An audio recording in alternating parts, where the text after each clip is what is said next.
வணக்கங்க. நம்ம கூட்டு குடும்ப சமையலில் வந்து ராகி சேமியா தான் செய்ய போகிறேங்க. வாங்க எப்படி செய்யலான்னு பார்க்கலாம் வாங்க. நான் ஒரு பாக்கெட் ராகி சேமியா எடுத்துருக்கிறேன். இதில் வந்து தண்ணி சூடு பண்ணிக்கலாங்க. கொஞ்சம் உப்பு போட்டுக்கலாங்க. எண்ணெய் கொஞ்சமாக ஊற்றிக்கலாம். நான் ராகி சேமியா வந்து ஒரு டைம் வந்து கழுவி வச்சுருக்கிறேங்க. கழுவி வந்து இது மாதிரி வந்து எடுத்து வச்சுக்கலாங்க. ஏதாவது தூசு குப்பை இருக்கும், அதனால தான் கழுவுறேங்க. இப்போ வந்து இந்த சுடுதண்ணிக்குள்ளே போட்டுக்கலாம். நாம் வந்து ஆவில் வந்து வேக வைக்க வேண்டியதில்லை. சும்மா வந்து ஒரு 2 நிமிஷம் போட்டு வேக வச்சு எடுத்துக்கலாங்க சுடுதண்ணியில். பாருங்கள், இதே வந்து நல்லா சாஃப்ட் ஆகிக்கும். இந்த சுடுதண்ணியில் எடுத்துக்கலாம். ராகி சேமியா செய்கிறக்கு வந்து ஒரு வடைச்சட்டி வச்சுருக்கிறேங்க. இது எண்ணெய் ஊற்றிக்கலாம். கடுகு,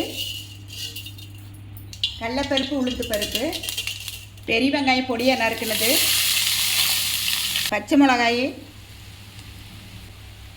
கருவேப்பிலை, தக்காளி பழம், சுடுதண்ணியில் போட்டு எடுத்து வச்ச சேமியா பாருங்கள். இது வந்து போட்டுக்கலாம். ராகி சேமியா வந்து அவ்வளோ நல்லதுங்க. தேவையான உப்பு போட்டுக்கலாங்க. துரி வச்சு தேங்காய் போட்டுக்கலாங்க.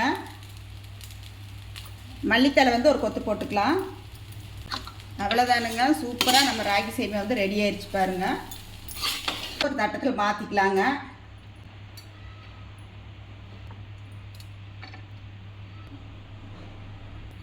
நல்ல சத்தான ராகி சேமியா வந்து ரெடி ஆயிடுச்சு பாருங்கள். எல்லோரும் வாங்க, சாப்பிட்லாம் வாங்க. நீங்களும் உங்கள் வீட்டில் செஞ்சு சாப்பிட்டு பார்த்துட்டு எப்படிக்குன்னு சொல்லி சொல்லுங்கள். குழந்தைங்களுக்கெல்லாம் செஞ்சு கொடுங்க, நல்லா சாப்பிடுவாங்க. இந்த ராகி சேமியா சத்தானது கூட. நீங்களும் செஞ்சு சாப்பிட்டு பார்த்துட்டு எப்படிக்குன்னு சொல்லி சொல்லுங்கள். எங்கள் வீடியோ பிடிச்சிருந்தா லைக் பண்ணி ஷேர் பண்ணுங்கள். நன்றிங்க.